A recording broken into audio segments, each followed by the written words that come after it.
नमस्ते बच्चों। कक्षा 10 विषय गणित और प्रश्नावली है 12.3। इसके क्वेश्चन अपने हल करने हैं। तो देखो, पहला क्वेश्चन दे रखा है सत्य असत्य में।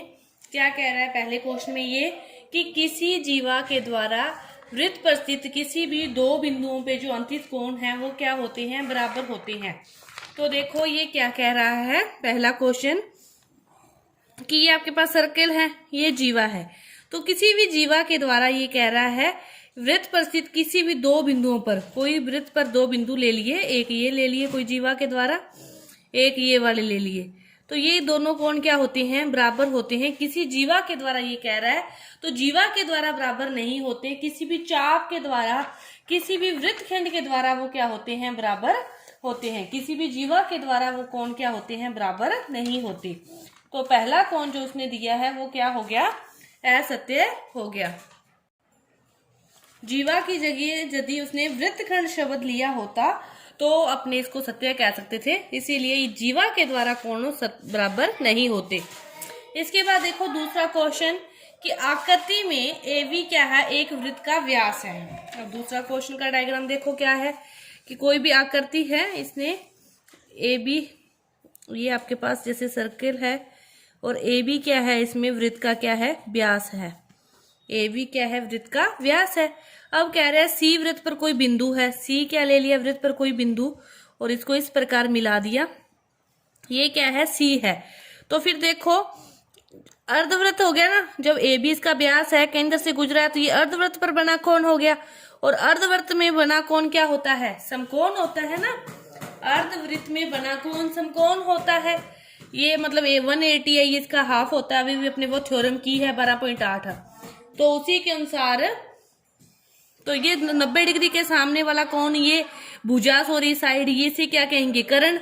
और ये समकोण बन गया, समकोण त्रिभुज बन गया। तो इसमें पाइथागोरस प्रमेय लगेगी। वो क्या कहती है कि कर्ण का जो स्क्वायर होता है बराबर होता है, तो कर्ण का जो स्क्वायर होता है बराबर होता है आधार का स्क्वायर प्लस लंब का स्क्वायर। यही होता है ना। तो अब कर्ण क्या हो गया? 90 डिग्री के सामने के कोण को, भुजा को कर्ण लोगे तो AB का स्क्वायर बराबर हो जाएगा इन दोनों भुजाओं के स्क्वायर के योगों के। तो AC का स्क्वायर प्लस BC का स्क्वायर, ये AB का स्क्वायर है वो इसके बराबर है। ये दे रखा है, तो ये क्या हो गया? सत्य है। इसके बाद देखो आकृति में ADE 120 है, EAB 30 है। तो ये आपकी जैसे ये है आपका सर्कल, ठीक है। ADE ये पूरे कितना दे रखा है आपको? A से लेकर DE ये दे रखी है पूरा 120। EAB ये कितना है? 30 है। तो ये क्या सत्य है क्या? EAB निकालना है अपने को। तो उससे पहले अपने को अपने यहां से जैसे इसको मिलाएं डैश डैश करते हुए कि ये पूरा तो 120 है। तो अपने इस चाप को लें, अपने इसकी बात करें तो देखो अपने इसको भी मिला दिया, इसको मिला दे, ठीक है। पहले अब इसकी बात करें ADA, इसकी AB क्या है? केंद्र से गुजरा है, ये अर्धवृत्त हो गया। अर्धवृत्त में बना कोण समकोण होता है। तो ये इतना कितना हो जाएगा? 90 डिग्री। ये 90 हो गया। ये पूरा कितना था? 120। इधर वाला 90 है, तो इस साइड वाला कितना बच गया अपने पास? 30 डिग्री बच गया। अब अपने बात करें BE चाप की, BE चाप की बात करें तो BAE इस चाप पर बनने वाला कौन है? BDE इसी चाप पर, इसी वृत्तखंड पर बनने वाला कौन है? BDE भी और BAB दोनों फिर क्या होंगे? समान। ये 30 है तो ये भी कितना होगा? 30। और उन्होंने भी कितना दे रखा है? 30। तो ये क्या हो गया? सत्य हो गया। इसके बाद दूसरा अगला है CAD बराबर है CED। CAD बराबर है CED। अपने यहाँ पे दोबारा से बनाते हैं सर्कल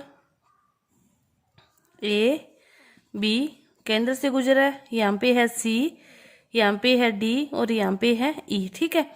CAD ये ले लिया। फिर वो कह रहा है CED,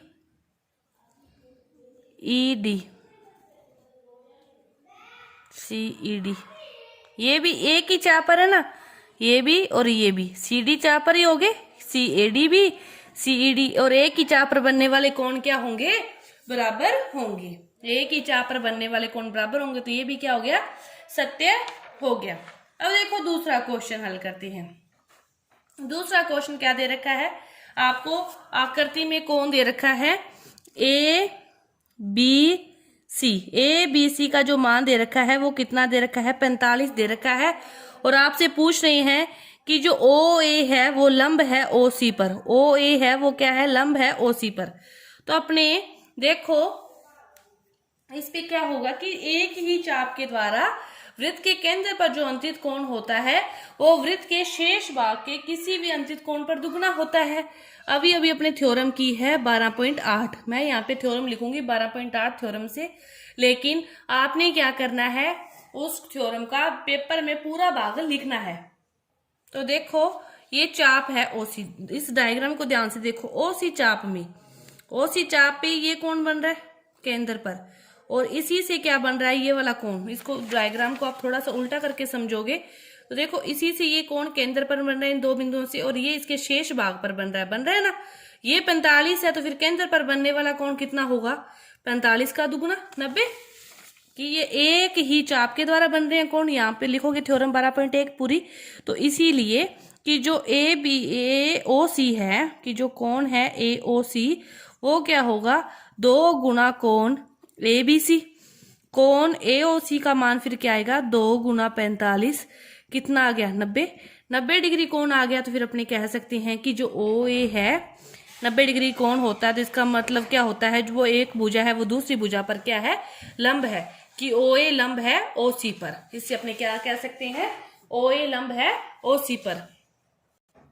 इसके बाद देखो तीसरा क्वेश्चन। तीसरा क्वेश्चन दे रखा है कि जो ओ है वो क्या है, इस त्रिभुज ए बी सी का क्या है, परिकेंद्र है, और डी क्या है, आधार बी सी का मध्य बिंदु है। इसका मध्य बिंदु है, इसका अर्थ है ये इसके बराबर होगी। सिद्ध करना है कि जो बी ओ डी है वो क्या है, इस ए के क्या है, बराबर है। तो इसके लिए क्या करेंगे, अपने इसको सिद्ध करने के लिए पहले अपने इसको मिलाया, त्रिज्याओं को मिला लिया, ये 2 त्रिभुज बन गए, ये इसका मध्य बिंदु है, एक त्रिभुज ये, एक त्रिभुज ये। अपने क्या किया, त्रिभुज ले लिया बी ओ डी, और दूसरा त्रिभुज क्या ले लिया, डी ओ सी या सी ओ डी, कुछ भी लिख दो, तो सी ओ डी या कुछ भी, ठीक है। एक त्रिभुज ये ले लिया, एक ये ले लिया, तो बी ओ और ओ सी तो बराबर होंगे, क्योंकि ये दोनों तो क्या है, त्रिज्याएं हैं। बी ओ बराबर ओ सी, चूंकि ये क्या है, त्रिज्याएं हैं, बी ओ बराबर ओ सी त्रिज्याएं हैं। और उसके बाद ये वाला जो कोण है केंद्र से जीवा पर डाला गया, ये लंब होता है ना, तो ये वाला कोण भी 90, ये भी 90, तो ओ डी बी क्या है, 90 है, कि जो कोण है ओ डी बी बराबर है कोण ओ डी सी के। ये दोनों क्या है, 90 है। उसी ये भी एक थ्योरम आपको करवाई हुई है। और ओ डी क्या होगी, उभयनिष्ठ भुजा। ओ डी क्या होगी, उभयनिष्ठ भुजा। ये इसकी क्या होगी, उभयनिष्ठ भुजा। उभयनिष्ठ भुजा होगी, तो फिर ये दोनों त्रिभुज क्या होगे, सर्वांग सम होगे। एक को दो, एक भुजा 2 होगी, एक कोण 90 डिग्री हो गया, तो आरएचएस से ये दोनों क्या होंगे, सर्वांग सम होंगे। सर्वांग सम हो गए तो अपने क्या कह सकते हैं, जो त्रिभुज है ओ बी डी वो क्या है, सर्वांग सम है त्रिभुज सीओडी के। ओ सी डी या सीओडी कुछ भी लिख दिया, उसके क्या है, ये सर्वांग सम है, ओ सी डी सर्वांग सम है। तो फिर ये इसके सर्वांग सम है, तो फिर जो संगत बाकी जो रहेगी वो अनुपात वो भी क्या होंगे, समान होंगे। कि पहले तो अपने को जो पता था वो 3 चीजें निकाल के आरएचएस की प्रॉपर्टी लगा के ये दोनों सर्वांग सम आ गई, लेकिन अब ये सर्वांग सम है तो बाकी जो शेष भाग बच गए इसके वो क्या होंगे, बराबर होंगे।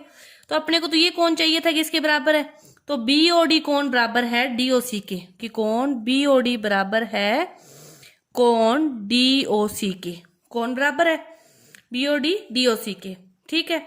अब अपने इस पूरे कोण को, कोण बीओसी को क्या लिखते हैं, बीओसी को क्या लिखेंगे कि ये बीओडी प्लस कोण डीओसी, कि दोनों के योग के बराबर है। ये अपने को प्रूव करना है बीओडी, अपने बीओडी रख लिया, तो इसकी जगह भी अपने बीओडी रख सकते हैं इक्वेशन 1 से, तो इसको क्या लिख सकते हैं फिर 2BOD, 2BOD इक्वेशन 1 से, इसकी जगह भी बीओडी रख लिया।